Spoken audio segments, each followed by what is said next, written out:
بسم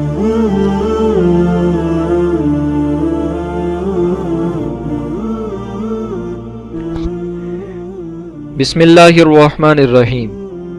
دوستو السلام علیکم۔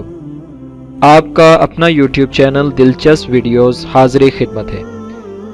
گزارش ہے کہ اگر آپ نے ہمارے چینل کو ابھی تک سبسکرائب نہیں کیا تو ابھی ویڈیو کے نیچے لال رنگ کے بٹن کو دبا کر ہمارے چینل کو سبسکرائب کریں اور ساتھ ہی بیل کے بٹن کو دبائیں۔ دوستو اس سے ہوگا یہ کہ آپ کو ہماری آنے والی نئی ویڈیوز کا نوٹیفیکیشن مل جایا کرے گا۔ حکیم لقمان رحمت اللہ تعالی علیہ اللہ تعالی کے بہت ہی نیک بندے تھے۔ آپ بہت ہی عقل مند، صابر، شاکر اور نرم دل انسان تھے۔ زمانے جنگ میں حکیم لقمان رحمت اللہ تعالی علیہ گرفتار ہو گئے۔ ایک امیر تاجر نے آپ کو خرید لیا۔ آپ بظاہر شکل و صورت کے سادے اور سیاہ فام تھے۔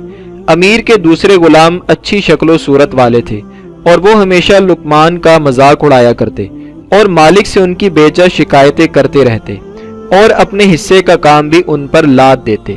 حکمت کا خزانہ رکھنے والا کبھی بھی شکایت کا ایک لفظ زبان پر نہ لاتا تھا۔ اگرچہ سر سے پاؤں تک جسم کا رنگ سیاہ تھا مگر باطن کے انتہائی روشن، دانا اور عقل مند تھے۔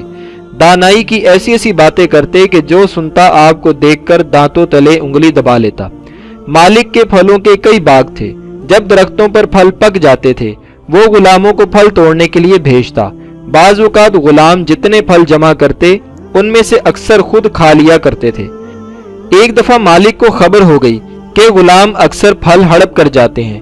دوسرے غلاموں نے اپنی جان بچانے کی خاطر سارا الزام لقمان پر رکھ دیا۔ مالک لقمان پر بیجا ناراض ہونے لگا اور خوب ڈانٹا۔ آخر حکمت کدہ مجبور بول ہی اٹھا کہ اے آقا، یہ جھوٹ بولتے ہیں، میں نے آج تک امانت میں خیانت نہیں کی۔ اللہ تعالیٰ کے حضور بے ایمان شخص کی بخشش ہی نہیں۔ اب مناسب یہی ہے کہ تم ہم سب کا امتحان لو۔ ہم سب غلاموں کو پیٹ بھر کر گرم پانی پلا دو اور خود گھوڑے پر سوار ہو کر جنگل کی طرف چل پڑو اور غلاموں کو حکم دو کہ گھوڑے کے ساتھ ساتھ دوڑیں۔ خدا نے چاہا تو سارا بھید کھل جائے گا اور میں سچ کہتا ہوں یا جھوٹ بولتا ہوں اس کا بھی آپ کو پتہ چل جائے گا۔ امیر کو لقمان کی یہ بات پسند آ گئی۔ اس نے سب غلاموں کو زبردستی گرم پانی پلایا۔ لقمان نے بھی پیا۔ امیر نے اپنا گھوڑا دوڑایا اور ساتھ ساتھ سب غلاموں کو بھی دوڑنے کو کہا۔ تھوڑی دیر بعد غلاموں کا جی متلانے لگا۔ سب نے کہہ کر کے جو کھایا تھا وہ باہر اگل دیا۔ لقمان نے جو کہہ کی وہ بالکل صاف تھی۔ دوسروں کی کہہ میں ان کے کھائے ہوئے پھلوں کے آثار موجود تھے۔ یہ دیکھ کر امیر کو لقمان کی سچائی اور حکمت پر یقین آ گیا۔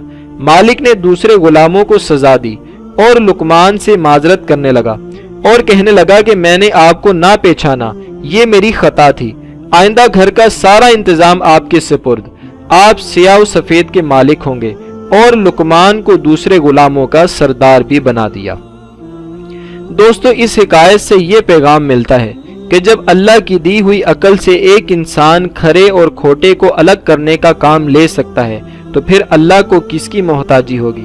ہمیں کسی بھی غلط فہمی کا شکار نہیں ہونا چاہیے اور اس دن کی تیاری کرنی چاہیے جب ہمیں اللہ تعالیٰ کے حضور پیش ہو کر اپنے اعمال کا حساب دینا ہوگا اور وہاں کوئی چالاکی بھی کام نہیں آئے گی۔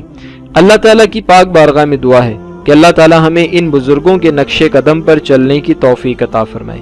دوستو اگر آپ کو ویڈیو پسند آئے تو اپنے دوستوں تک اسے پہنچائیں اور اس ویڈیو کو لائک اینڈ شیئر کریں اور اپنا بہت سا خیال رکھیے گا۔ اللہ نگہبان۔